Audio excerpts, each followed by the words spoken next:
Welcome back to Infidelity Tales Lab. We're incredibly grateful for your support. Before we begin today's tale, tell us, which city or country are you joining us from? We love connecting with our global audience. Now, let's dive into today's story. Chapter 1, Shattered Reflections. Neil Reeves stood frozen in the doorway of his home, the words he'd just overheard replaying in his mind like a twisted record. Wear the red dress. He always liked that color on you. His 17-year-old daughter Amber had whispered to his wife, Meredith. 15 years of marriage crystallized into this single, devastating moment. Neil had returned early from his business trip, hoping to surprise his family. Instead, he was the one receiving the surprise, a knife to the heart, twisted by the two people he cherished most. Neil had built his life around them. At 42, he was a regional sales director at Pinnacle Industries, a position earned through relentless dedication. He'd sacrificed countless evenings and weekends to provide the sprawling suburban house with the wraparound porch Meredith had always wanted, the private school education for Amber, the summer vacations to Europe. And now they were setting up his wife with his boss, Preston Walsh. Neil's mind flashed back to the company Christmas party 3 months ago. Preston's lingering gaze on Meredith, the way they'd laughed too intimately at inside jokes. Neil had dismissed his discomfort then, attributing it to his own insecurities. How naive he'd been. When is he picking you up? Amber asked, excitement bubbling in her voice. 7. Your father's flight doesn't land until tomorrow afternoon, Meredith replied, studying her reflection in the mirror. Preston's taking me to Bellissimo. I've always wanted to go there. Neil had taken Meredith to Bellissimo for their 10th anniversary. The memory soured instantly. Dad never takes you anywhere nice anymore, Amber said, her tone dismissive of the man who'd taught her to ride a bike, who'd stayed up countless nights helping with science projects. Preston understands what a woman needs, Meredith said, reaching for her perfume, the one Neil had given her last Christmas. Your father is reliable, but there's more to life than reliability. Neil silently backed away, his chest tight with rage and betrayal. He retreated his car, mind racing. The revelation wasn't just about an affair. It was about his daughter actively participating in destroying their family. As Neil drove aimlessly through the streets of Oak Ridge, the town he'd called home for a decade, his phone buzzed with a text from Preston. Looking forward to our strategy meeting Monday. Good work on the Donovan account. Strategy meeting. The hypocrite, the same man who'd given speeches about company loyalty, was betraying Neil behind his back. The man Neil had respected, even admired, was planning to dine with his wife tonight at Bellissimo. Neil pulled into the parking lot of River's Edge, a bar on the outskirts of town where no one from his social circle would recognize him. There, in a dimly lit corner booth, he ordered a whiskey and began to plan. Not just a reaction, but a calculated response. This betrayal would not stand. His phone buzzed again. Meredith, flight still on time for tomorrow? Should I pick you up? Neil stared at the message, at the casual deception. The woman who had promised to love him forever was counting on his absence to be with another man. His daughter, his flesh and blood, was encouraging it. Another, Neil told the bartender, pushing his empty glass forward.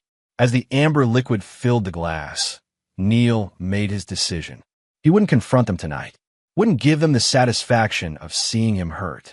No, Neil Reeves would disappear. And when he returned, it wouldn't be as the reliable, predictable man they took for granted. He would return as their reckoning. Chapter 2, The Architect of Absence. By morning, Neil had formulated the first phase of his plan. He'd spent the night at the Oak Ridge Inn, a nondescript motel off the highway. Sleep had evaded him as his mind constructed and discarded scenarios, each more elaborate than the last. By dawn, clarity had emerged from chaos. Neil returned home shortly after Amber left for school, finding Meredith in the kitchen preparing breakfast. She startled at his appearance. Neil, what are you?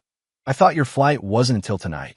Panic flickered across her face, quickly masked by a practiced smile.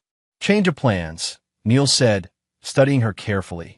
The red dress was nowhere to be seen, likely hidden away like her betrayal. Conference wrapped early. You should have called, Meredith said, her voice straining for normalcy. "I would have picked you up. I wanted to surprise you," Neil replied, the irony bitter on his tongue. Meredith busied herself with breakfast, her movements unnaturally precise. "How was Chicago?" Illuminating, Neil answered truthfully.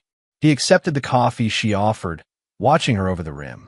15 years together, and he was seeing her for the first time, the slight tremor in her hands, the way she avoided his eyes. "How was your evening?" "Quiet," she lied smoothly. "Just stayed in with Amber. Watched a movie." Neil nodded, allowing the lie to settle between them. "I need to go into the office today.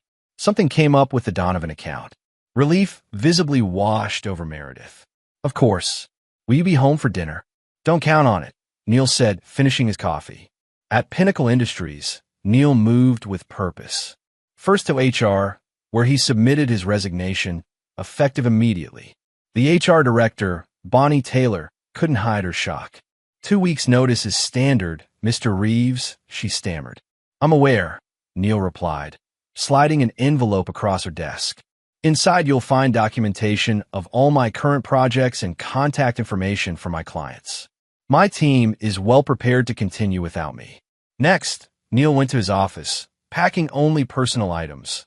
A photo of Amber as a child before she'd learned to betray. His degree, awards he'd earned through dedication to a company now tainted by Preston's actions. Neil's assistant, Harper Wilson, watched in bewilderment. "Mr. Reeves, is everything okay?" "Change of direction, Harper," Neil replied, handing her a reference letter he'd prepared overnight. "You've been exceptional. Any company would be lucky to have you." His final stop was the office of Samuel Bennett, Pinnacle's CFO and Neil's closest ally in the company. Samuel's face grew grave as Neil explained his departure. A sanitized version, professional and vague. "This is about Preston, isn't it?" Samuel asked, closing his office door. Neil paused. "What makes you say that?" Samuel sighed, removing his glasses. "The board meeting last month. Preston pushed hard against your promotion. Said you weren't executive material. I fought for you, but Preston gets what Preston wants." Neil finished, pieces falling into place. His boss hadn't just coveted his wife. He'd actively sabotaged Neil's career. "Where will you go?" Samuel asked. "I have opportunities," Neil said vaguely. "Keep in touch, Samuel. The business world is smaller than we think." By noon, Neil had cleared out his office, said his goodbyes, and walked away from 15 years of career building. He drove directly to Oak Ridge First National, where he withdrew a significant portion of their savings, enough to sustain him, not enough to alert Meredith immediately. Neil's final stop was at the office of Vincent Mercer, an attorney known for his ruthless approach to divorce. Vincent's reputation preceded him. He didn't just win cases, he decimated opponents. "I need information, not action," Neil clarified after explaining his situation. "What would happen if I simply disappeared for a while?" Vincent considered this. Abandonment can be grounds for divorce, but it works against you in settlement negotiations. "I'm not concerned about settlements," Neil said. "I want to understand my options without showing my hand." As Neil left Vincent's office, his phone buzzed with messages from Meredith, asking about dinner plans. From Preston, inquiring about his absence. Both acting as if their duplicity wasn't ripping apart the fabric of Neil's existence. Neil texted Meredith, "Work emergency. Don't wait up." To Preston, "Personal matter. We'll discuss Monday." Neither deserved more than that. Back at the Oak Ridge Inn, Neil booked a room for another night and began researching destinations. Not vacation spots, but places to reset, to transform. Places where Neil Reeves, the reliable husband and dedicated employee, could die, and someone else could emerge from the ashes. Chapter 3, Vanishing Point. Saturday morning arrived with a torrential downpour that matched Neil's mood. He'd spent the night reviewing financial statements, property deeds, insurance policies, mapping the interconnected details of his life with Meredith. Their financial entanglements were complex, but not impenetrable. Neil had always managed their investments. Meredith had little interest beyond knowing they were secure. Neil checked out of the Oak Ridge Inn at precisely 10 a.m. and drove to the private airfield 30 miles outside town.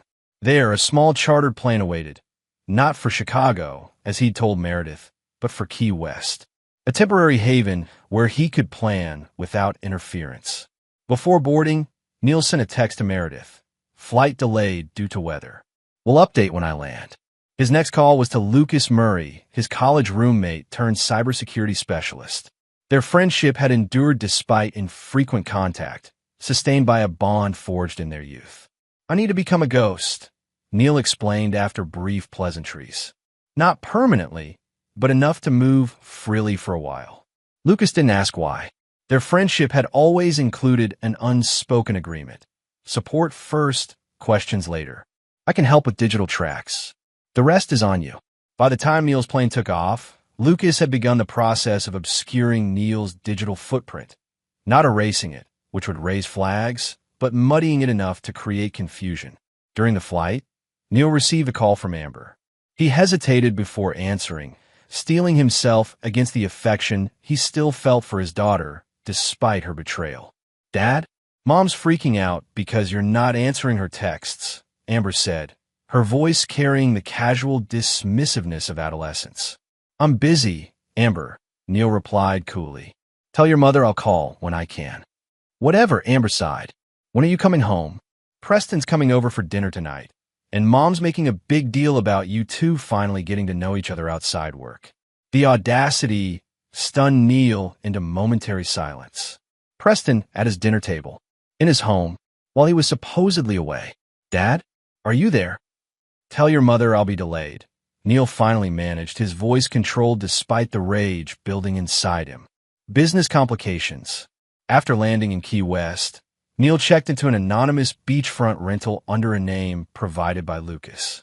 The small house offered privacy and a view of the ocean that should have been calming, but only reflected the turbulence within him. Neil spent the next 3 days in planning. He created spreadsheets detailing assets, compiled evidence of his contributions to their marriage, and most importantly, crafted the architecture of his disappearance. Not a permanent vanishing. That would be surrender, but a strategic retreat to gather strength for the battle ahead. On Wednesday, Neil called Meredith. "Where have you been?" she demanded, her voice a mix of anger and what sounded like genuine concern. "It's been days, Neil. Amber and I have been worried sick." "I doubt that," Neil replied, his tone measured. "I've decided to take some time away." "What are you talking about?" "You have responsibilities here, like hosting Preston for dinner at our home." Neil interrupted. "I resigned from Pinnacle on Monday. I'm sure Preston has already replaced me." Silence stretched between them. When Meredith spoke again, her voice had changed, became guarded. "Neil, whatever you think is happening." "I know exactly what's happening, Meredith," Neil said calmly. "I've known since I heard you and Amber discussing which dress would most appeal to Preston." Another silence, heavier this time. "You were supposed to be in Chicago," Meredith finally said, as if his presence had been the transgression. "And you were supposed to be my wife," Neil countered. "We all face disappointments." "Where are you?" Meredith asked, her tone shifting to placating. "Come home, Neil. We can talk about this like adults." "I'm not coming home," Neil stated firmly. "Not now, not soon. I've withdrawn enough money to sustain me. The rest remains in our accounts for household expenses. I've arranged for my portion of the bills to be paid automatically." "You can't just leave." Meredith's voice rose. "What about Amber? What about our life?" "Ask Preston about life," Neil suggested coldly. "He seems to have all the answers." Neil ended the call and turned off his phone. For the first time in decades, he was truly unreachable. The sensation was both terrifying and exhilarating. That evening, standing on the beach as sunset painted the horizon in fiery oranges and reds, Neil made a solemn vow to himself. He would not be the victim in this story. He would not be remembered as the fool who lost everything. He would return to Oak Ridge, not as Neil Reeves, the betrayed husband, but as the architect of a retribution so complete that Meredith and Preston would never recover. The tide pulled at the sand beneath his feet, erasing his footprints, a fitting metaphor for what he was about to become. A man without a trace, gathering strength in the shadows before emerging to reclaim what was rightfully his. Chapter 4. Rebirth in the Shadows. Key West's perpetual sunshine mocked Neil's darkness. For 2 weeks, he maintained radio silence with everyone from his former life, except for Lucas, who provided updates on the digital front. Meredith had tried calling countless times before switching to increasingly desperate texts. Preston had sent professionally worded emails requesting contact. Amber had left voice messages that evolved from annoyed to confused to, in the most recent, tearful. Neil listened to that last message repeatedly, his daughter's voice breaking as she asked where he was, why he'd left them.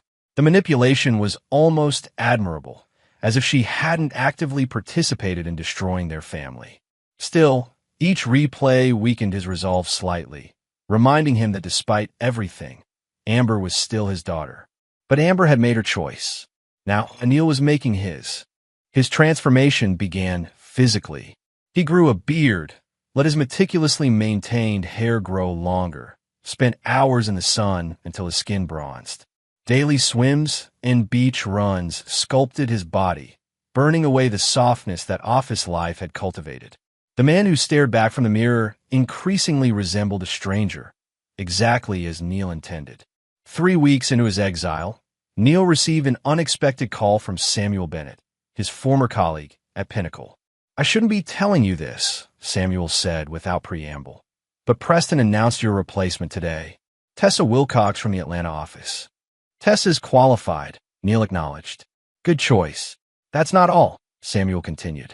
"Preston's been systematically dismantling your client relationships, telling everyone you had a breakdown, that you're undergoing psychiatric treatment." Neil's grip tightened on the phone. "Interesting approach." "There's more." Samuel's voice lowered conspiratorially. "The Donovan account. Preston's claiming credit for the strategy you developed. The board's considering him for CEO when Phillips retires next year, largely based on the success of his Donovan campaign." The information settled into Neil like lead weights. Preston wasn't just taking his wife. He was erasing Neil's professional legacy as well. "Why are you telling me this, Samuel?" Neil asked. "Because it's wrong," Samuel replied simply, "and because I think you're planning something. Whatever it is, I want in." Neil hadn't considered allies in his revenge. The idea had merit, especially someone with inside access to Pinnacle. "I'll be in touch," Neil promised. That evening, Neil contacted Vincent Mercer again. This time, he was explicit about his intentions. "I want to understand every vulnerability in Preston Walsh's professional and personal life." Vincent's response was measured. "That's beyond standard legal counsel, Mr. Reeves." "I'm willing to pay for discretion and thoroughness," Neil replied. "Consider it opposition research." 3 days later, Vincent delivered a comprehensive dossier on Preston Walsh. 48 years old, divorced twice, both settlements heavily favoring Preston due to infidelity clauses Preston himself had violated repeatedly. His professional history showed a pattern. Join companies, take credit for subordinates' work, secure promotions, then move to larger firms. Pinnacle was his longest employment yet, 7 years, culminating in his current position as executive vice president. Most interestingly, Preston had financial vulnerabilities. He lived well beyond his means, maintaining a facade of wealth while quietly accumulating debt. His position at Pinnacle was particularly crucial now as he awaited the anticipated CEO promotion. "Preston needs the Donovan campaign to succeed," Neil mused aloud. "And he needs my silence about Meredith." Neil's plan crystallized around these insights. He wouldn't just reclaim his dignity. He would systematically dismantle everything Preston valued, starting with his professional reputation. Neil's next call was to Douglas Donovan himself, CEO of Donovan Enterprises and Pinnacle's most valuable client. Neil had cultivated their relationship personally over years. "Neil, where the hell have you been?" Douglas boomed when he answered. "Your boss has been spinning some story about stress leave." "That's partly why I'm calling," Neil replied. "I've left Pinnacle, Douglas. But before I go further in my career, I wanted to personally thank you for your business over the years." "Left Pinnacle?" Douglas sounded genuinely surprised. Walsh made it sound temporary. "Said you were coming back once you got your personal issues under control." "Preston has a vivid imagination," Neil said dryly. "The truth is simpler. It was time for a change. The conversation shifted to Neil's future plans, deliberately vague, and Douglas's recent expansion into international markets. By its conclusion, Neil had planted the first seed of doubt about Preston's version of events. The final element of Neil's Key West transformation was establishing new professional credentials. Using contacts cultivated over decades, he secured consulting offers from 3 of Pinnacle's competitors. He accepted none immediately, but kept the conversations active, pieces on his chessboard, waiting to be moved at the perfect moment. On the 30th day of his self-imposed exile, Neil booked a flight back to Oak Ridge, not to return home, but to establish a new base of operations closer to the battlefield. He rented a luxury apartment downtown, far from the suburban neighborhood where his former life with Meredith remained on pause. The night before his departure, Neil stood on the beach watching the sunset for the last time. The man who had arrived a month ago, broken, betrayed, reactive, was gone. In his place stood someone more dangerous, a man with nothing to lose and everything to reclaim. His phone buzzed with a text from Lucas. All systems ready. Your digital footprint now shows consistent activity in Chicago, as discussed. Neil smiled. Meredith and Preston believed he was hiding, licking his wounds in another city. They had no idea he was about to resurface in their backyard, a shark circling its prey. Chapter 5. The Countermove. Meredith Reeves slammed her phone down in frustration after another call went straight to Neil's voicemail. 6 weeks since he'd vanished, leaving her scrambling to explain his absence to their friends, to Amber's school, to their families. 6 weeks of Preston's increasingly possessive behavior, his initial charm curdling into something more controlling as he established himself in her life. Still nothing? Preston asked, loosening his tie as he made himself comfortable in what had been Neil's favorite chair in the living room. Nothing, Meredith confirmed, pouring herself another glass of wine. His credit card showed activity in Chicago again. A restaurant, then a hotel charge. He's not coming back, Meredith, Preston said with a finality that was meant to be comforting but felt oddly threatening. You need to accept that and move forward. With me. Meredith nodded absently, her thoughts tangled. When she'd begun flirting with Preston months ago, it had been harmless, a response to Neil's emotional distance, his constant focus on work. Preston had been attentive, made her feel desired again. But that was supposed to be a fantasy, not this complicated reality. I'm filing the abandonment papers next week, Preston continued, checking his watch. My attorney says it's a clear case. Neil walked away from his responsibilities. The courts will see that. Abandonment, Meredith repeated, the word bitter in her mouth. This wasn't how her story with Neil was supposed to end. Despite everything, she had never truly believed he would just disappear. The front door opened and closed, Amber's footsteps followed by a heavy silence as she noticed Preston in the living room. Again, Mr. Walsh, Amber acknowledged coldly. Her initial enthusiasm for the relationship had evaporated as the reality of Neil's absence settled in. Recently, she'd begun blaming Meredith, accusing her of driving Neil away. Amber, Preston nodded back. How was school? Any word from Dad? Amber asked Meredith, ignoring Preston's question. Credit card activity in Chicago, Meredith replied, watching her daughter's face fall. Nothing direct. Amber nodded tightly and headed upstairs without another word. The sound of her bedroom door closing echoed through the house. She'll adjust, Preston said dismissively.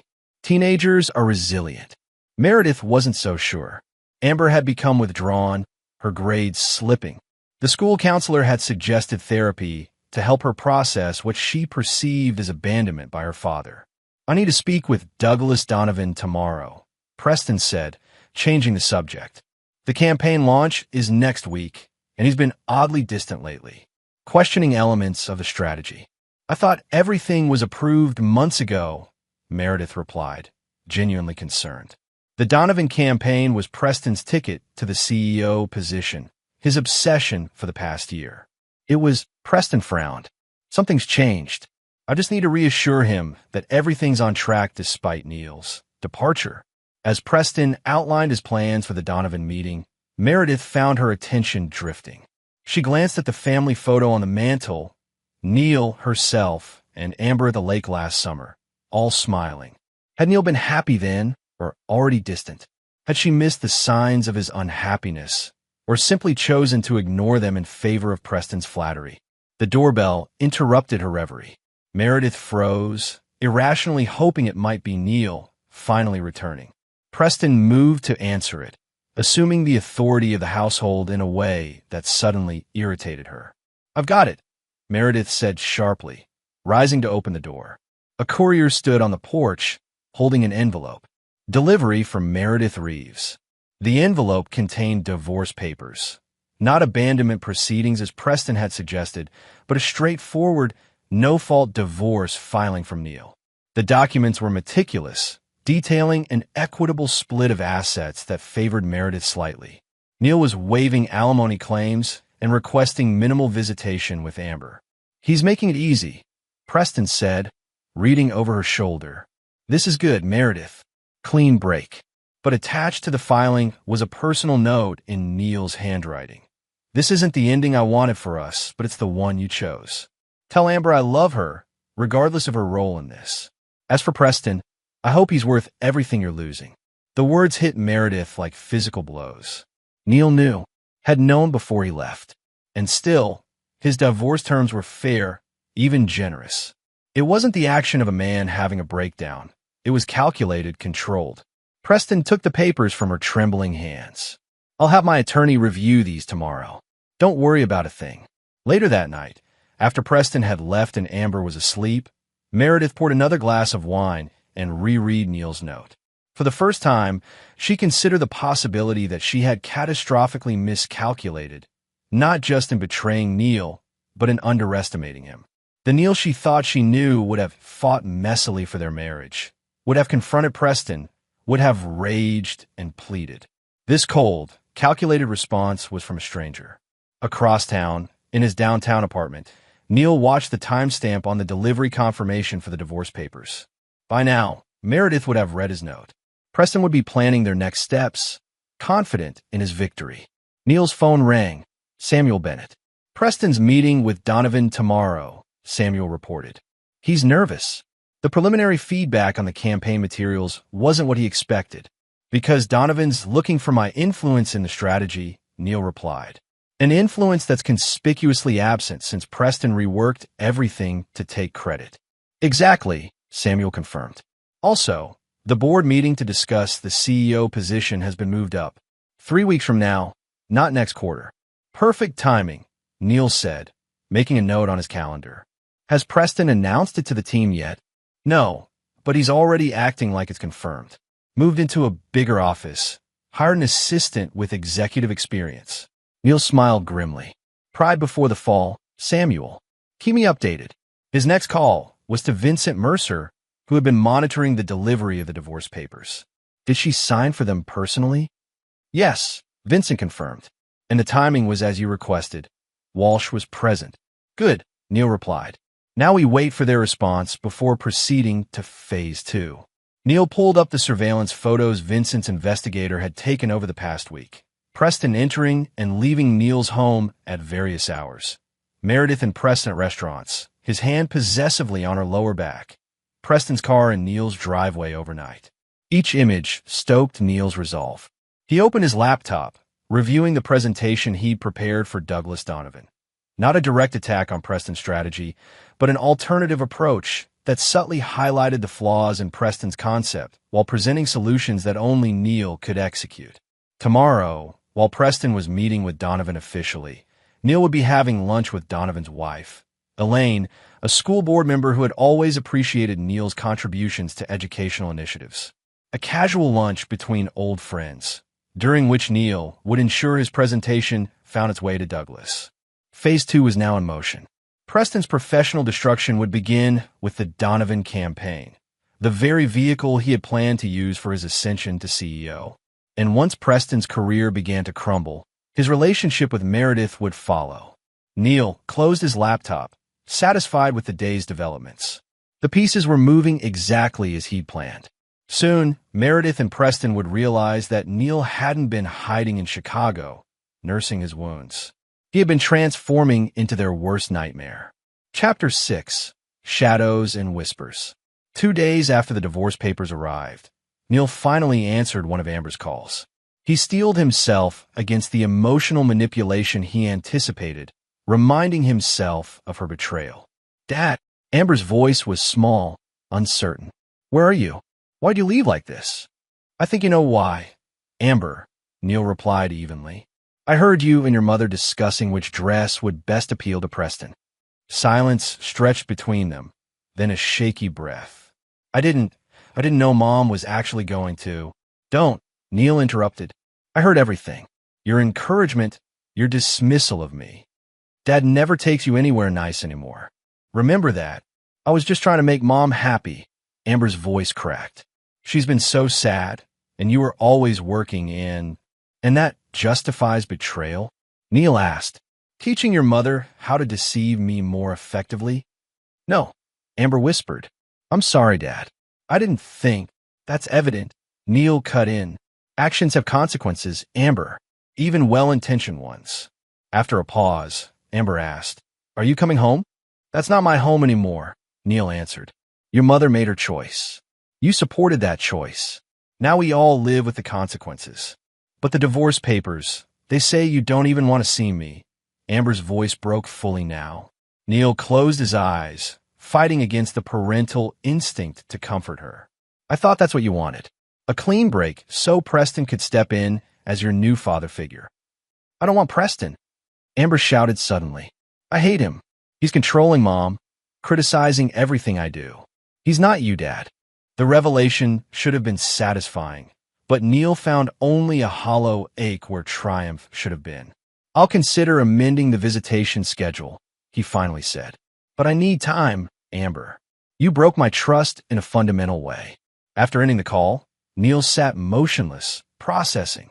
Amber's distress seemed genuine, her dislike of Preston unexpected.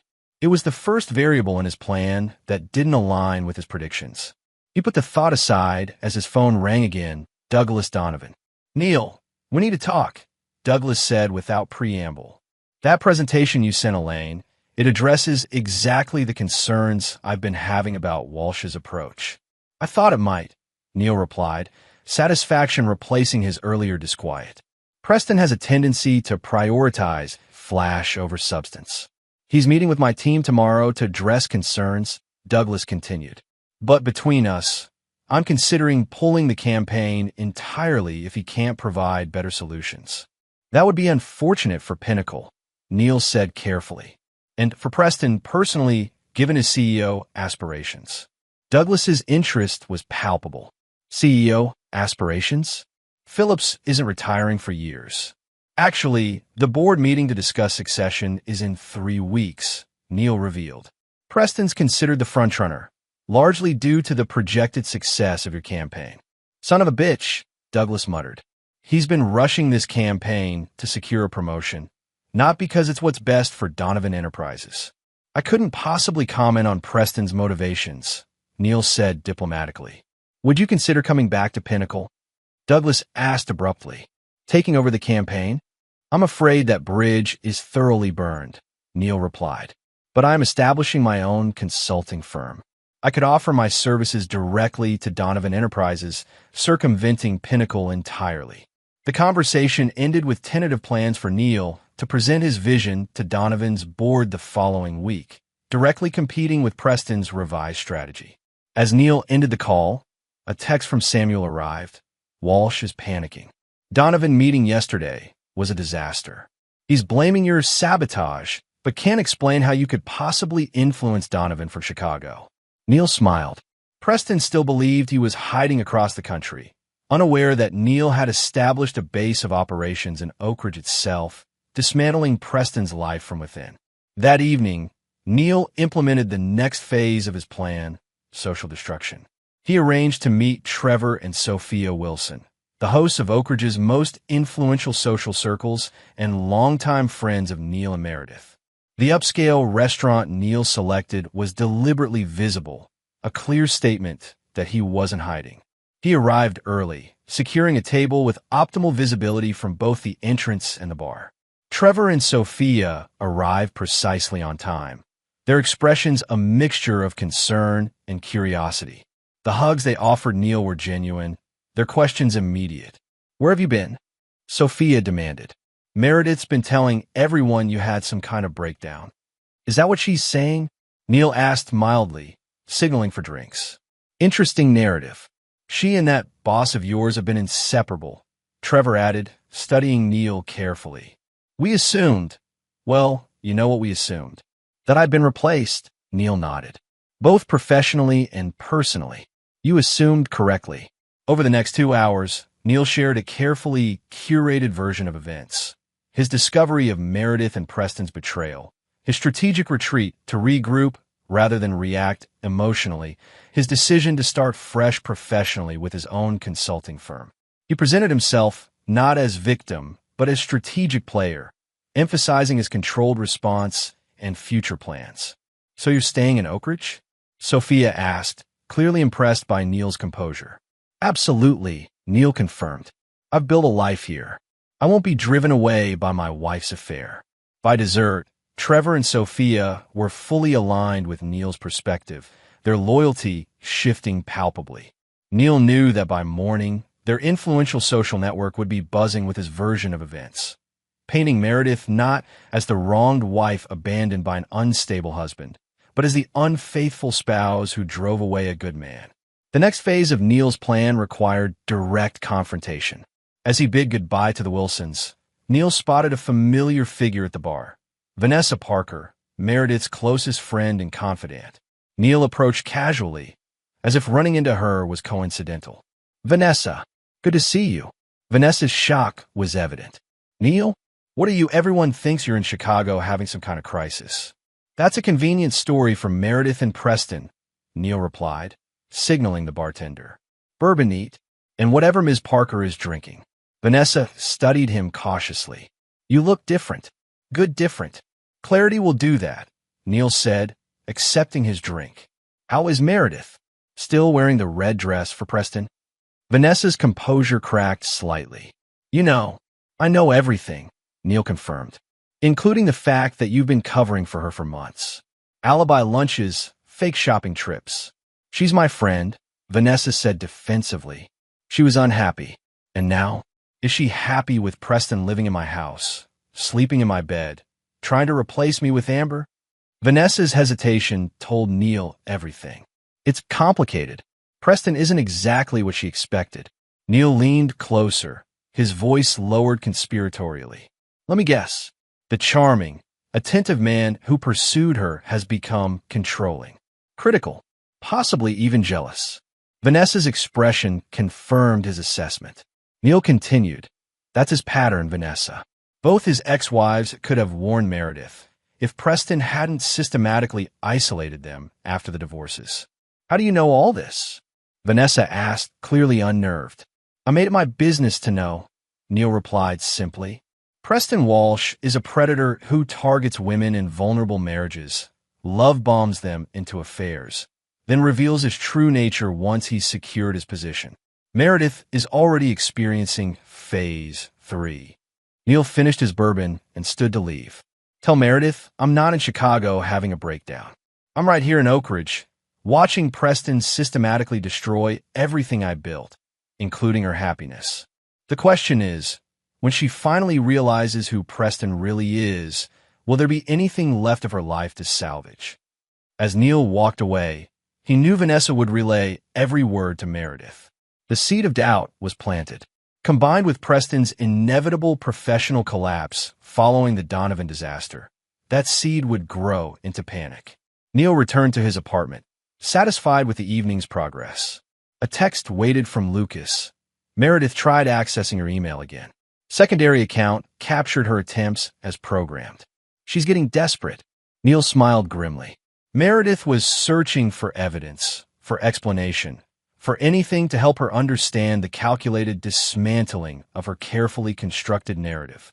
She would find nothing except what Neil wanted her to see, breadcrumbs leading exactly where he intended. As Neil prepared for bed, His phone rang one final time. Amber. Dad. Her voice was hushed, secretive. I need to tell you something. About Preston. About what he's really doing. Neil listened intently as his daughter detailed Preston's increasingly controlling behavior, his subtle manipulation of Meredith, his not-so-subtle attempts to access Neil's home office and personal files. The information confirmed Neil's assessment of Preston's character, but added new dimensions to consider. Don't confront him, Neil advised Amber. Document everything. Text me if anything changes. And Amber, thank you for telling me. After ending the call, Neil made additional notes in his plan. Preston was moving faster than anticipated, becoming careless in his confidence. That carelessness would be his undoing. Neil fell asleep that night with the satisfaction of a chess master watching his opponent move exactly as predicted, unaware that checkmate was already inevitable. Chapter 7. The First Domino. The boardroom at Donovan Enterprises hummed with anticipation as Neil concluded his presentation. The contrast between his vision and Preston's couldn't have been starker. Where Preston had proposed flashy campaigns prioritizing immediate visibility, Neil had outlined a comprehensive strategy building sustainable brand loyalty. Questions? Neil asked, standing confidently before Donovan's executive team. Douglas Donovan leaned forward. Timeline for implementation? 3 months for full rollout, Neil replied. But initial elements could launch within weeks. Cost comparison to Pinnacle's proposal? 20% lower overall, with higher projected conversion rates. Neil distributed detailed budgets supporting his claims. As the meeting concluded, Douglas pulled Neil aside. Walsh is presenting his revised strategy tomorrow. After this, Douglas shook his head. Let's just say Pinnacle's position is precarious. Neil nodded, satisfaction flowing through him. I appreciate the opportunity, Douglas. One more thing, Douglas added. Phillips called me this morning. Asked about your departure from Pinnacle. Seemed concerned about Walsh's version of events. Robert Phillips called you directly? Neil asked, referencing Pinnacle's CEO. We play golf occasionally, Douglas shrugged. I mentioned our meeting today. He seemed unsurprised that you'd landed on your feet. Less pleased about potentially losing Donovan business to your new venture. This was an unexpected development. Phillips taking direct interest suggested the situation at Pinnacle was already deteriorating. Neil had anticipated a slower unraveling. What did you tell him? Neil asked carefully. The truth, Douglas replied. That Walsh's campaign was substandard, that you'd presented a superior alternative, and that I'd be making my decision by week's end. Neil's phone buzzed with a text from Samuel. Emergency board meeting called for tomorrow morning. Phillips requested all Q3 campaign materials, especially Donovan. The dominoes were falling faster than Neil had anticipated. He thanked Douglas and departed, his mind racing with adjustments to his timeline. Outside Donovan Enterprises, Neil encountered the last person he expected, Meredith, waiting beside his car. What did you find me? Neil asked, maintaining his composure despite his surprise. Vanessa told me about your conversation, Meredith replied, studying him as if seeing a stranger. You look different. I'm different, Neil acknowledged, unlocking his car. What do you want, Meredith? To understand, she said simply.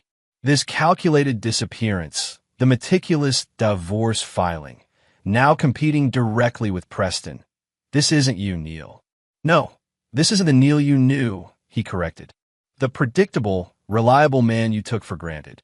That Neil died the moment I heard you and Amber planning your date with Preston. Meredith flinched at the coldness in his tone. I never meant to hurt you. It just happened. Affairs don't just happen, Neil replied. They're choices. Series of choices. You made yours. I'm making mine. By destroying Preston professionally? Meredith challenged. He says you're sabotaging the Donovan account. Neil laughed, the sound devoid of humor. I simply offered a better strategy. If Preston's work can't compete with mine, that's hardly sabotage. What do you want, Neil? Meredith asked, frustration evident. Revenge? Is that it? I want what I've always wanted, Neil answered honestly. Recognition for my work. Loyalty from those who promised it. Since I can't have those from you or Pinnacle, I'm creating alternatives. And Amber, Meredith asked, her voice softening. She misses you desperately.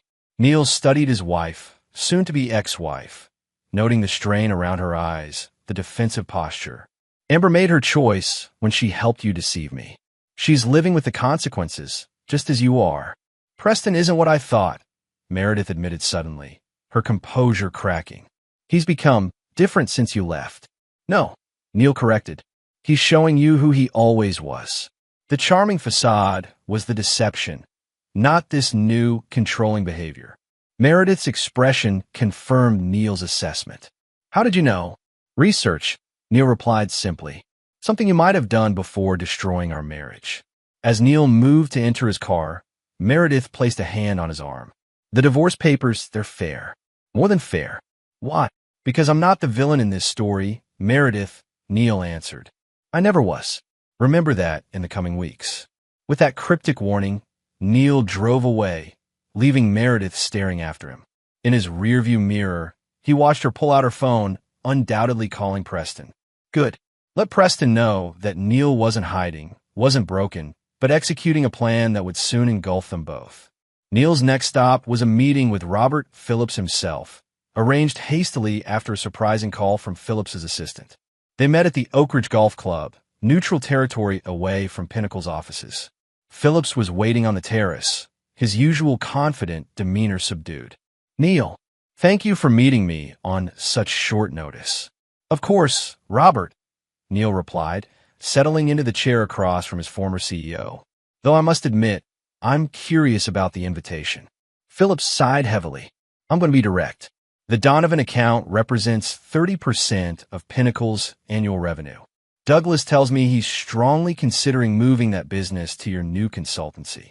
Douglas values results, Neil said neutrally. My strategy better serves his needs. Walsh claims you stole proprietary information, that your proposal builds on work you developed at Pinnacle. Neil smiled thinly. I developed the original Donovan strategy, yes. Preston modified it after my departure, poorly, according to Douglas.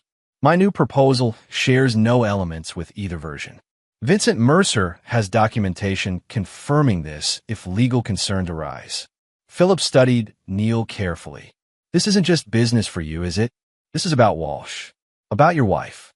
Ex-wife. Soon enough, Neil corrected. And no, this isn't personal. This is professional recalibration. Preston took credit for my work for years while actively undermining my advancement. Now he's facing the consequences of his mediocrity without my contributions to elevate him. He's being considered for COO, not CEO as he believes, Phillips revealed unexpectedly. Though after the Donovan situation, even that's in question. This information required Neil to reassess. Preston's position was already more precarious than he'd realized. What are you proposing, Robert? Neil asked directly. A compromise, Phillips replied. Return to Pinnacle as Chief Strategy Officer, reporting directly to me. Complete autonomy over your team and projects. Walsh remains in sales, but loses the Donovan account. It returns to you. The offer was tempting, vindication, promotion, Preston's effective demotion. But it fell short of Neil's ultimate goal. And if I decline? Neil asked. Then we become competitors, Phillips said simply. You take Donovan, possibly others. Pinnacle suffers. Walsh suffers more specifically. His advancement would be impossible after such a loss. Neil considered the options carefully. I need time to consider. The board meets tomorrow, Phillips reminded him. I need your answer by tonight. As Phillips departed, Neil received a text from Amber. Preston's freaking out, yelling at Mom about you sabotaging him. He broke a vase. I'm scared, Dad. The message was accompanied by a video. Preston raging in Neil's former living room, gesturing wildly as he accused Meredith of undermining him by meeting with Neil. In the background, Meredith's fearful attempts to calm him only fueled his anger. Neil watched the video twice, then called Amber immediately. Are you safe? Yeah, Amber whispered. I'm in my room. Mom told me to lock the door. Has he been violent before? Neil asked, already pulling up Vincent's number on his second phone. Not like this, Amber replied. Usually it's just yelling, criticizing Mom, telling her she's lucky he's still around after everything. But today it's worse. Stay in your room, Neil instructed. If anything escalates, call 911 immediately, then me. Understand? After ensuring Amber was secure, Neil called Vincent. I need an emergency restraining order. Preston Walsh.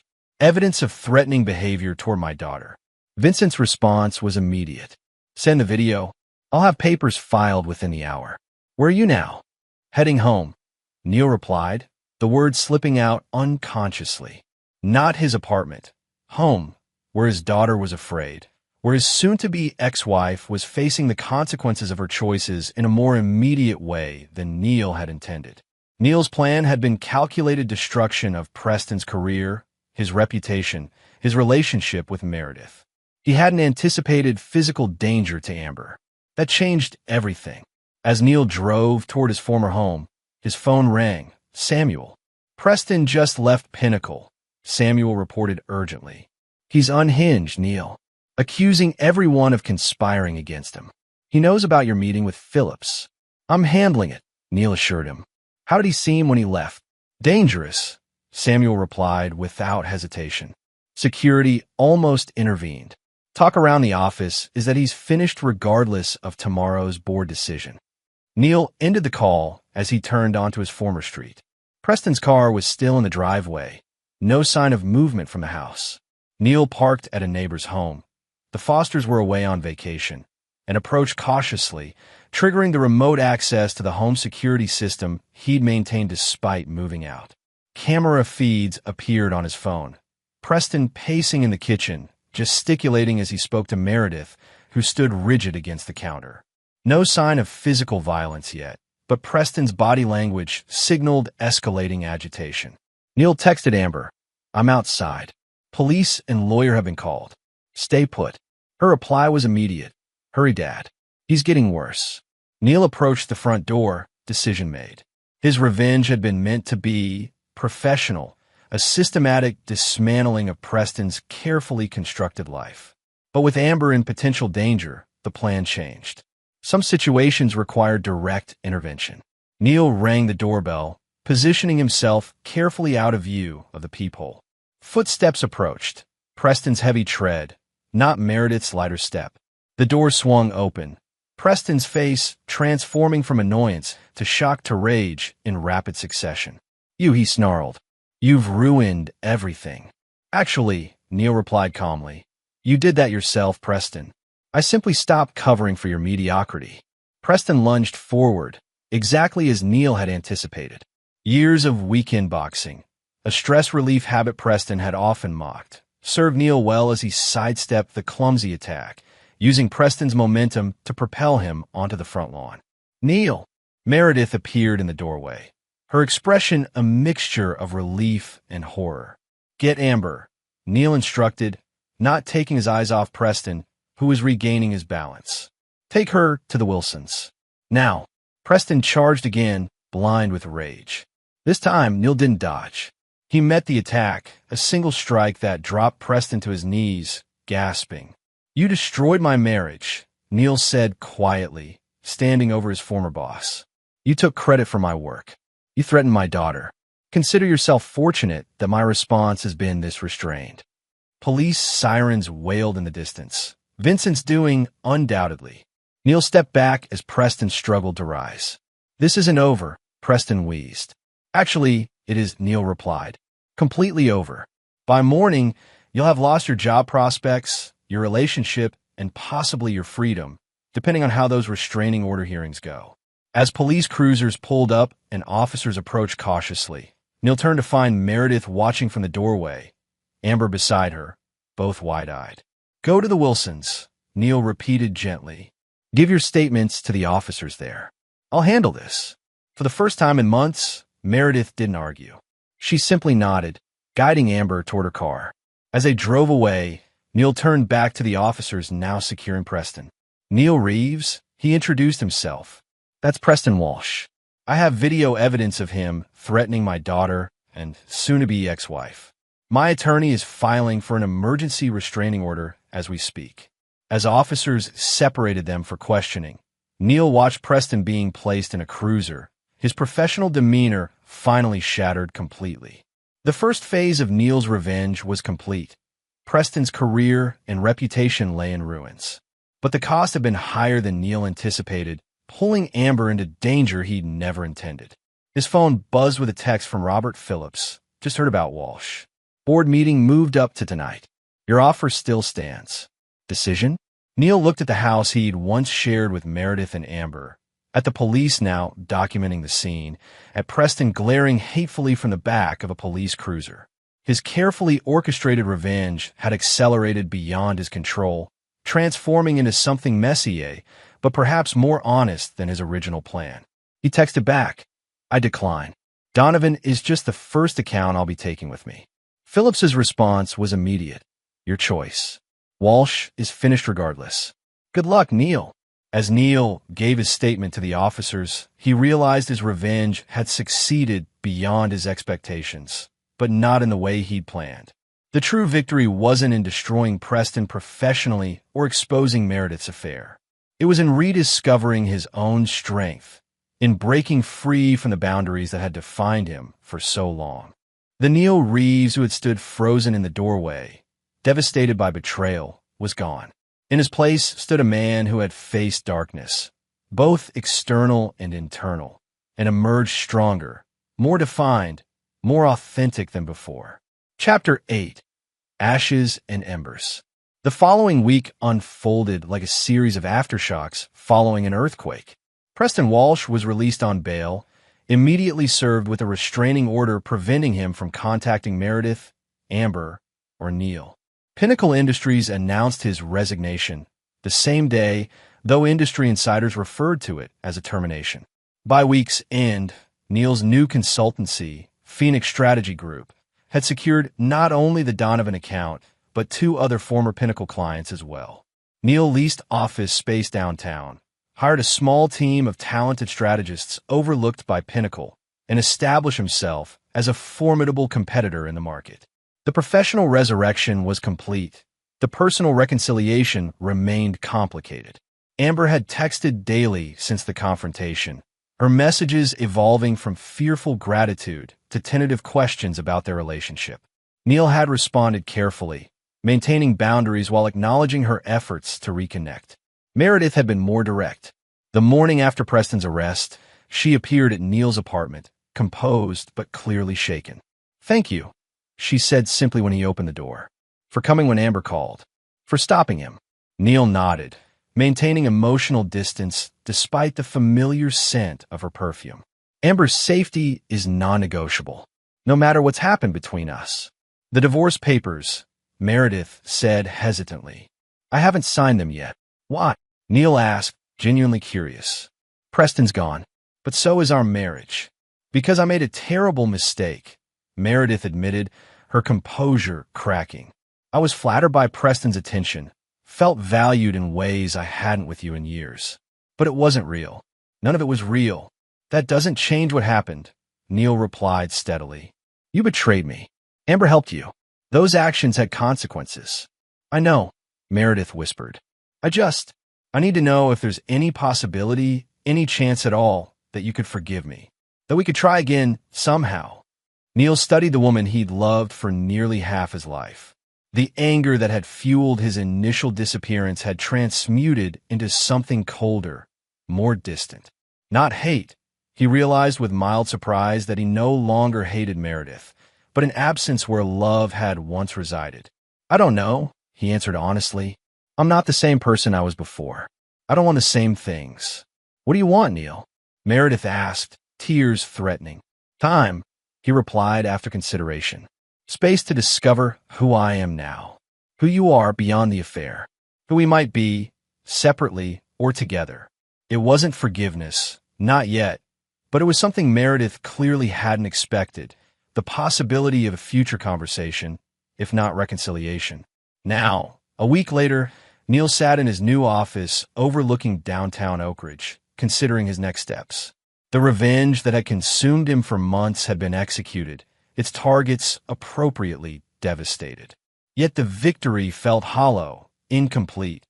Not because he desired more punishment from Meredith and Preston, but because he had yet to fully determine what he wanted beyond retribution. Samuel Bennett entered after a cursory knock. interrupting Neil's thoughts.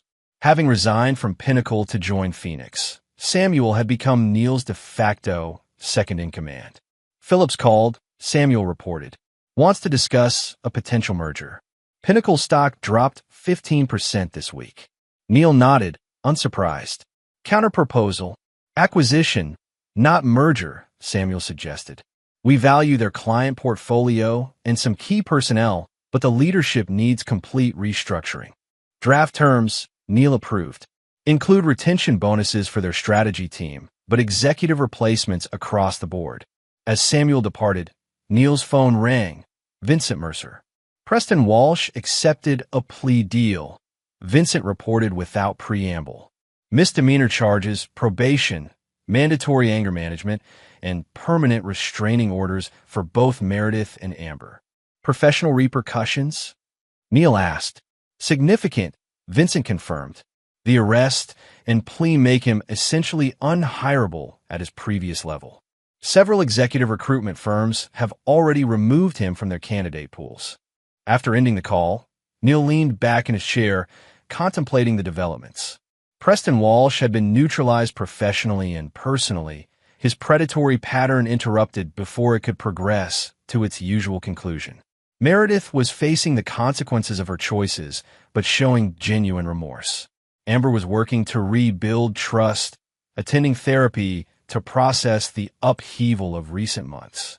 Neil's revenge was complete. The question now was what to build from the ashes.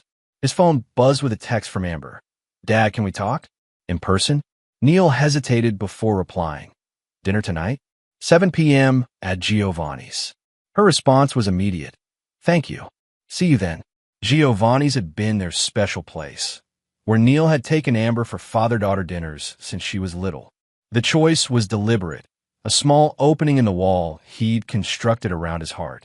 That evening, Neil arrived early, securing their usual corner booth. Amber entered precisely at 7, her expression a mixture of hope and uncertainty. She'd lost weight, Neil noted, and something of her youthful exuberance had dimmed. Dad, she greeted him cautiously. Amber, Neil replied, standing to receive her awkward hug before they both sat. After ordering margarita pizza to share their tradition, Amber spoke quietly. I need to explain. About Preston, about what happened. Neil nodded, allowing her the space to continue. Mom was unhappy, Amber began. For months before, everything. She tried talking to you about feeling disconnected, but you were always working, always focused elsewhere. Neil started to defend himself, but stopped, recognizing the partial truth in her words. He had been distant, consumed by career advancement. Preston noticed. Amber continued. He paid attention to her, complimented her, made her feel valued. I thought. She paused, collecting herself. I thought he genuinely cared about her. About us, maybe. I encouraged it because Mom seemed happy again. And the red dress?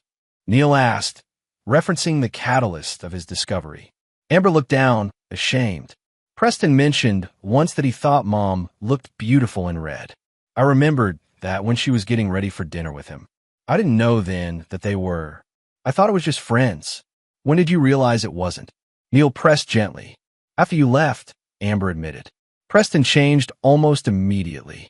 Started criticizing Mom, controlling when she could go out, who she could talk to.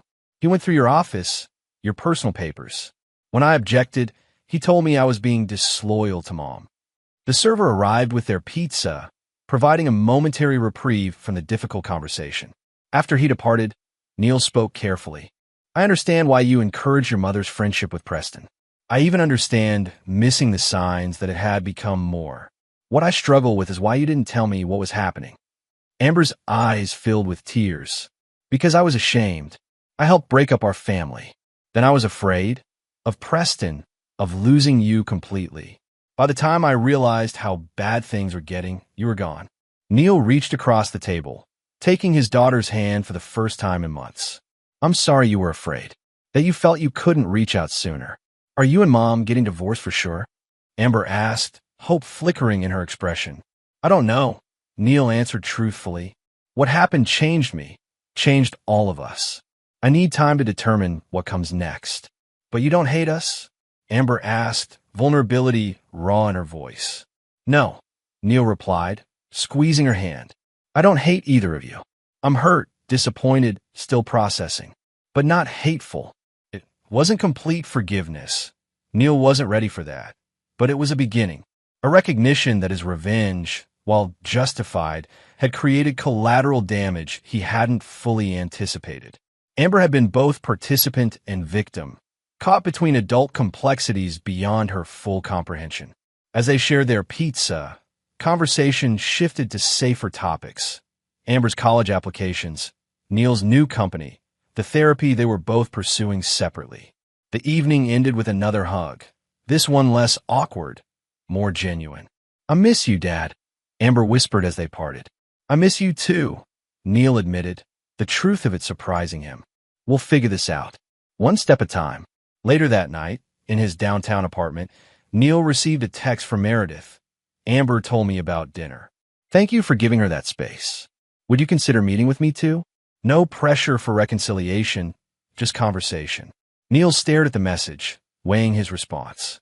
The revenge that had driven him for months was complete. Preston was professionally ruined, legally constrained, socially ostracized. Meredith had experienced the consequences of her betrayal. The public humiliation, the fear of Preston's true nature revealed, the potential loss of her family. What remained now was the question of what Neil truly wanted for his future. Not reaction, not retribution, but purposeful choice. He typed his reply, Sunday, coffee at Riverside Park, 10 a.m. It wasn't a promise of reconciliation. It wasn't even a guarantee of forgiveness. But it was an opening, a small crack in the wall of his resolve where light might eventually penetrate. As Neil prepared for bed, his phone rang one final time. Robert Phillips. I've reviewed your acquisition proposal, Phillips said without preamble. The board has counteroffered. Not what you asked for, but close. Send it over, Neil replied. I'll review it tomorrow. One more thing, Phillips added. This vendetta against Walsh, is it finished? Some board members are concerned about lingering hostilities affecting the transition. Neil considered the question carefully. It's done, he finally replied. Walsh destroyed himself. I simply accelerated the process. After ending the call, Neil stood at his apartment window, gazing out at the Oak Ridge skyline. The city that had witnessed his humiliation would now witness his resurrection. Professionally, personally, completely. Neil Reeves had entered the crucible of betrayal and emerged not just intact, but transformed, tempered by fire into something stronger than before. His revenge was complete. His redemption was just beginning. Chapter 9. Phoenix Rising. 3 months after Preston Walsh's arrest, Neil stood at the podium addressing the combined employees of Phoenix Strategy Group and the newly acquired Pinnacle Industries. The merger, effectively an acquisition despite the diplomatic terminology, had been finalized the previous week, creating one of the region's most powerful marketing consultancies. Today marks not an ending, but a beginning, Neil told the assembled staff. Phoenix Pinnacle represents the best of both organizations. Pinnacle's established client base and Phoenix's innovative approach. From his position at the front of the conference room, Neil could see Samuel Bennett nodding approvingly, alongside Robert Phillips, who had accepted a reduced role as senior advisor in the new organization. In the back row sat Amber, attending the announcement as part of her senior year business internship program. Her presence a symbol of the gradual healing between father and daughter. Conspicuously absent was Meredith. Their Sunday coffee meetings had become a regular occurrence over the past months. Sometimes tense, sometimes wistful, always honest. The divorce had been finalized 6 weeks earlier. A mutual decision reached after several counseling sessions revealed that while forgiveness was possible, rebuilding their marriage would require more than either was prepared to give. After concluding his address and handling the obligatory press questions, Neil found Amber waiting by his office. That was impressive, Dad, she said, genuine pride in her voice. From starting Phoenix to acquiring Pinnacle in 3 months? Even my business teacher was blown away when I told him. Neil smiled, the expression coming more naturally now than it had months ago. Pinnacle was vulnerable. We were nimble. Good business strategy, That's all. And a dash of revenge, Amber added perceptively as they entered his office. Though you'll never admit that part. Their relationship had evolved into something new. Not the easy closeness of before, but a more mature connection built on painful honesty and careful reconstruction. Amber's therapy had helped her understand her role in the family fracture. Neil's had helped him separate his daughter's actions from Meredith's choices. "How's your mother?" Neil asked, gesturing for Amber to sit. "Better," Amber replied. "The new teaching position starts next week." She's nervous but excited. Following the divorce, Meredith had returned to her original career passion, education, securing a position teaching art at Oak Ridge Community College. The job represented her own phoenix rising, a reclamation of identity separate from both Neil and the disaster with Preston. In the house, Neil inquired. The divorce settlement had left Meredith the family home, though she had recently mentioned considering selling it. "She's listing it next month," Amber confirmed. "Too many memories," she says. "Plus it's too big for just us when I leave for college next fall." Neil nodded, understanding the decision. He had no attachment to the house anymore. It represented a chapter now closed. "Speaking of your college plans," Neil segued, pulling a folder from his desk. "I've been researching programs that align with your interest in business psychology." As they discussed Amber's future, Neil reflected on how dramatically his life had transformed since that devastating moment in the doorway, overhearing his daughter's innocent betrayal. The revenge that had consumed him had ultimately led to professional triumph. Phoenix Pinnacle was more successful than either company had been separately, but the personal landscape remained permanently altered. After Amber departed for her afternoon classes, Neil received an unexpected visitor, Vanessa Parker, Meredith's friend. "Neil," she greeted him, uncomfortable but determined. "Do you have a moment?" "Vanessa," Neil acknowledged, gesturing to the chair Amber had vacated. "What can I do for you?" "I saw the announcement about the merger," Vanessa began. "Impressive accomplishment." "Thank you," Neil replied neutrally, waiting for her to reach her point. Vanessa shifted, clearly struggling with whatever had brought her to his office. "I owe you an apology," she finally said. "For my role in Meredith's indiscretion, for facilitating their meetings, covering for her." Neil studied Meredith's oldest friend, noting the genuine regret in her expression. "You were being loyal to her," he acknowledged. "Misguided but loyal." "I should have discouraged it," Vanessa insisted. Walsh showed red flags from the beginning. Possessiveness, isolation tactics, love bombing. "I saw it, but ignored it because Meredith seemed happy initially." Neil leaned back, considering her words. "Why tell me this now, Vanessa? The divorce is final. Meredith and I have reached our separate peace." "Because she's dating again," Vanessa revealed. "Nothing serious, just coffee with a professor from the college. But I'm worried she'll repeat patterns, make the same mistakes. She values your opinion more than anyone's. Still, if you could talk to her." The request surprised Neil. After everything, Meredith still valued his insight? The thought was both flattering and discomfiting. "I'll consider it," Neil finally replied, not committing further. After Vanessa left, Neil turned to the floor-to-ceiling windows of his corner office, gazing out at the city where his destruction and rebirth had played out so publicly. 3 months ago, he had been consumed by revenge, focused solely on destroying Preston Walsh and punishing Meredith. Now, with those objectives accomplished, Neil found himself facing an unexpected emotion, concern for his ex-wife's well-being. That evening, Neil called Meredith, not their scheduled Sunday conversation, but a spontaneous reaching out that surprised them both. "Is everything okay?" Meredith asked immediately, worry evident in her voice. "Is Amber?" "Amber's fine," Neil assured her. "I just wanted to check in. Vanessa mentioned you're seeing someone." The silence that followed was charged with unspoken complexities. "It was one coffee," Meredith finally replied. "Colin teaches literature at the college. Nothing serious." "That's not." Neil paused, collecting his thoughts. "I'm not checking up on you, Meredith.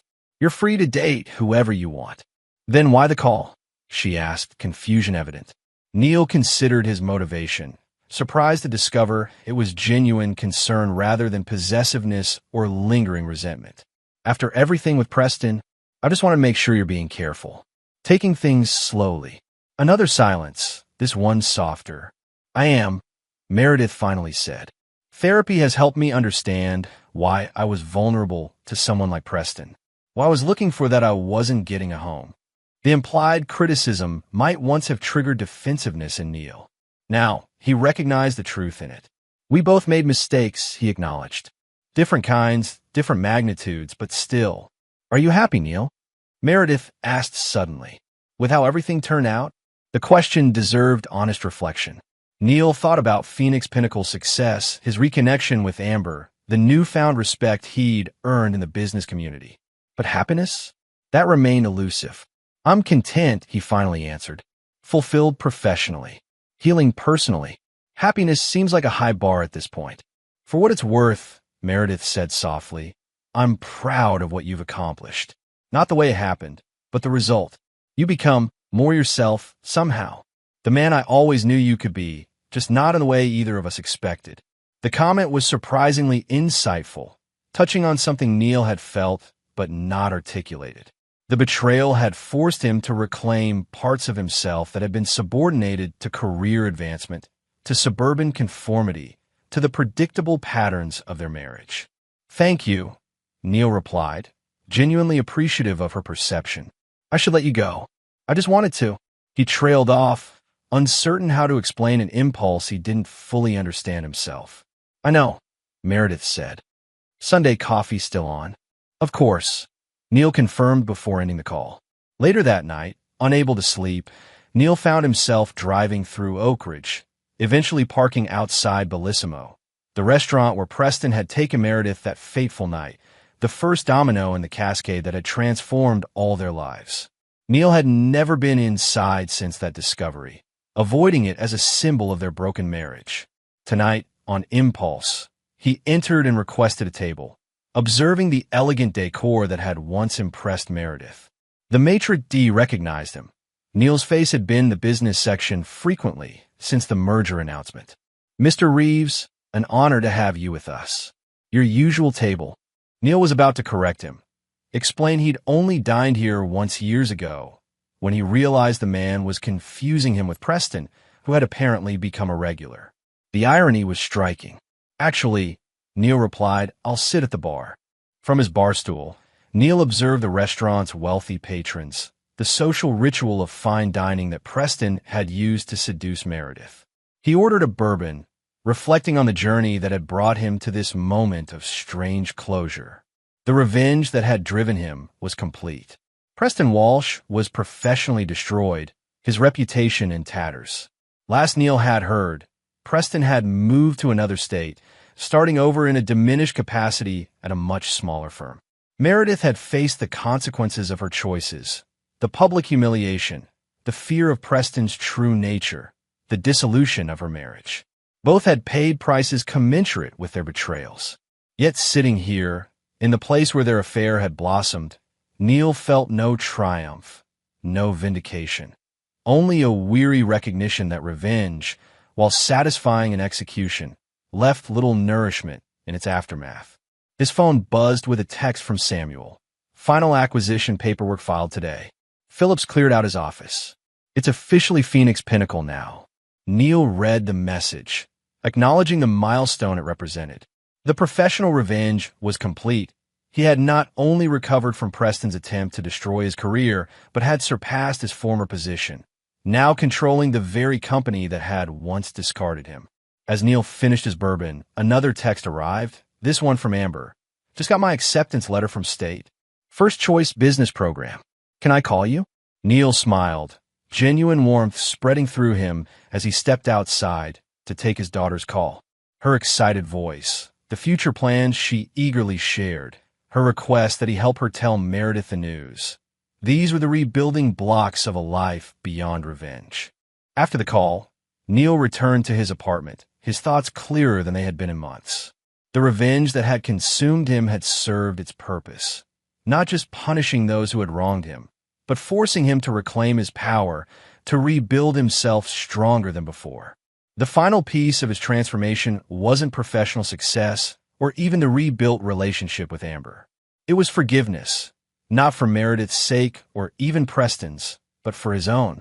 Not forgetting, not excusing, but releasing the corrosive hold that betrayal had maintained on his spirit.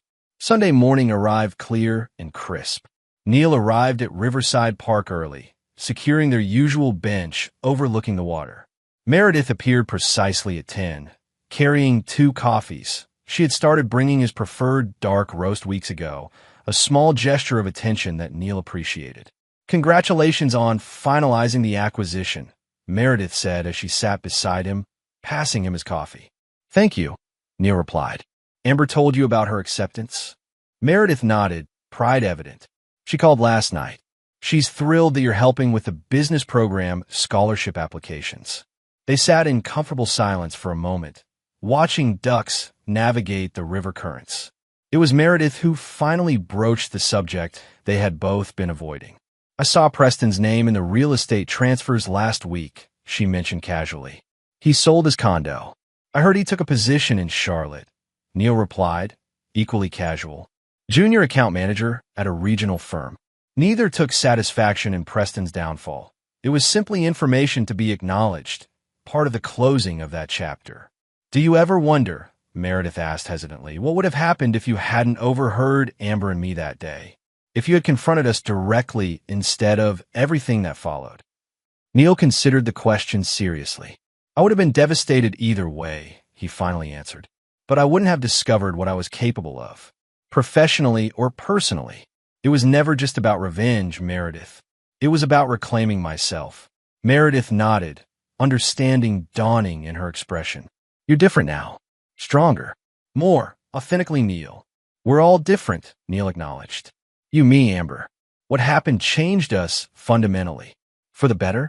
Meredith asked, vulnerability evident in the question. Neil thought about Phoenix Pinnacle's success, his deepening relationship with Amber, the self-knowledge he'd gained through therapy. Even his relationship with Meredith had evolved into something more honest, if not romantic. "For the different," he finally replied. "Better in some ways, harder in others. But yes, ultimately better." As they continued their conversation, discussing Amber's college plans, Meredith's teaching position, the house she was selling, Neil realized that the revenge that had once consumed his every waking thought had transformed into something unexpected, a path to genuine healing. The Neil Reeves who had stood frozen in that doorway, devastated by betrayal, was gone. The man who had executed a plan of professional and personal retribution was likewise fading. In their place stood someone new, a man who had faced darkness, both external and within himself, and emerged not untouched but unbroken. Not a victim, not an avenger. Simply Neil, authentic, resilient, finally ready to build rather than destroy. When Meredith departed with a casual wave rather than their former awkward goodbye, Neil remained on the bench, contemplating the river's constant flow, always changing, always the same. A fitting metaphor for his transformation. His phone buzzed with a text from Samuel. Monday leadership meeting agenda prepared.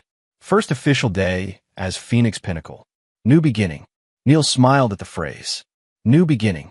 From the ashes of betrayal and the fires of revenge, something unexpected had emerged.